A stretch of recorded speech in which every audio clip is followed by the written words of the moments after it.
Today, I want you to look at children who become suicide bombers through a completely different lens. In 2009, there were 500 bomb blasts across Pakistan. I spent the year working with children who were training to become suicide bombers and with Taliban recruiters, trying to understand how the Taliban were converting these children into live ammunition and why these children were actively signing up to their cause. I want you to watch a short video from my latest documentary film, Children of the Taliban.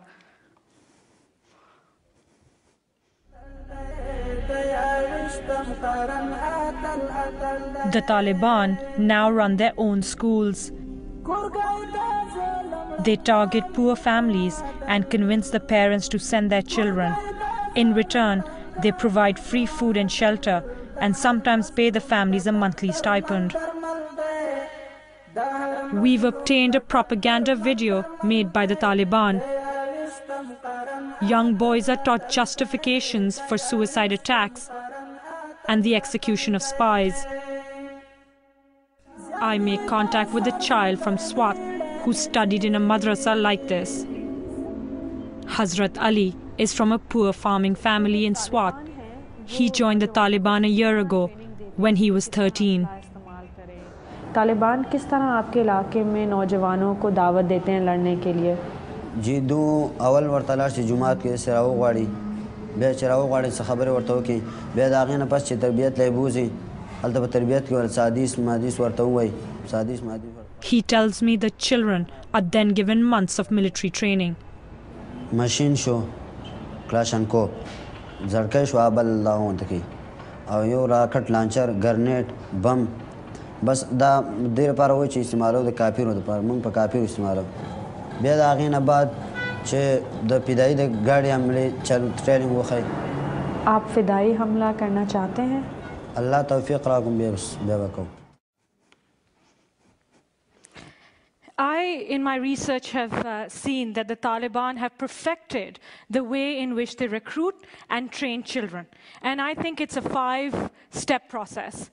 Step 1 is that the Taliban prey on families that are large, that are poor, that live in rural areas. They separate the parents from the children by promising to provide food, clothing, shelter to these children. Then they ship them off hundreds of miles away to hardline schools that run along the Taliban agenda.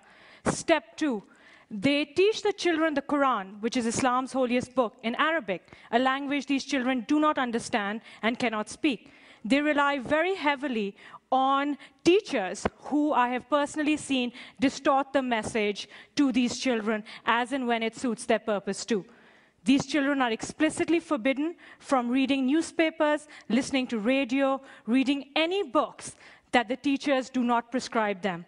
If any child is found violating these rules, he is severely reprimanded. Effectively, the Taliban create a complete blackout of any other source of information for these children. Step 3, the Taliban want these children to hate the world that they currently live in. So they beat these children. I have seen it. They feed them twice a day dry bread and water. They rarely allow them to play games. They tell them that for 8 hours at a time, all they have to do is read the Quran. The children are virtual prisoners. They cannot leave. They cannot go home. Their parents are so poor, they have no resources to get them back. Step 4, the older members of the Taliban, the fighters, start talking to the younger boys about the glories of martyrdom. They talk to them about how, when they die, they will be received up with lakes of honey and milk, how there will be 72 virgins waiting for them in paradise, how there will be unlimited food, and how this glory is going to propel them to become heroes in their neighborhoods. Effectively, this is the brainwashing process that has begun. Step 5, I believe the Taliban have one of the most effective means of propaganda. Their videos that they use are intercut with photographs of men and women and children dying in Iraq, in Afghanistan, and in Pakistan. And the basic message is that the Western powers do not care about civilian deaths. So those people who live in areas and support governments that work with Western powers are fair game. That's why Pakistani civilians, over 6,000 of whom have been killed in the last 2 years alone, are fair game. Now these children are primed to become suicide bombers. They're ready to go out and fight because they've been told that this is effectively their only way to glorify Islam. I want you to watch another excerpt from the film. This boy is called Zainullah. He blew himself up, killing 6. This boy is called Sadiq. He killed 22. This boy is called Masood. He killed 28. The Taliban are running suicide schools, preparing a generation of boys for atrocities against civilians. آپ سمجھتے ہیں کہ آپ کبھی فدائی حملہ کرنا چاہیں گے؟ بہت شوق ہے، لیکن اگر گھر سے اجازت مل گئی والدین کا تو انشاءاللہ کر لیں گے۔ یہ فدائی وغیرہ کو دیکھ کے جو میرے سے چھوٹے عمر میں یا میرے ہم عمر ہیں، ان کو دیکھ کے وہ جو فدائی حملے کرتے ہیں سخت ترین کے، انہی سے جذبات آ جاتے ہیں۔ فدائی حملے سے آپ کو کیا اجر ملے گا؟ فدائی حملے سے تو یہ اجر ملے گا کہ قیامت کے دن اللہ تعالیٰ پوچھے گا کہ تو نے کیوں ایسا کیا ہے، خون وغیرہ نظر آتا ہوگا یا آگ وغیرہ نظر آتا ہوگا، تو میں وہاں یہی جواب دوں گا کہ اے اللہ تیری رضا کے لیے یہی جان دی ہے، اور کفار مشرکین سے لڑے یہی جان دیا۔ تو وہاں پر پھر میرے ارادے کو دیکھا جائے گا۔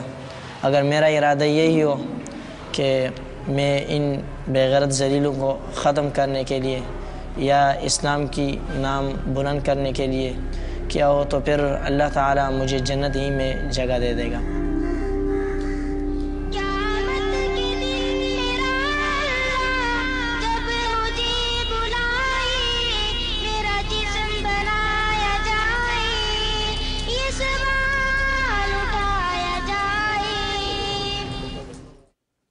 I leave you all with this thought. If you grew up in these circumstances, faced with these choices, would you choose to live in this world or in the glorious afterlife? As one Taliban recruiter told me, there will always be sacrificial lambs in this war. Thank you.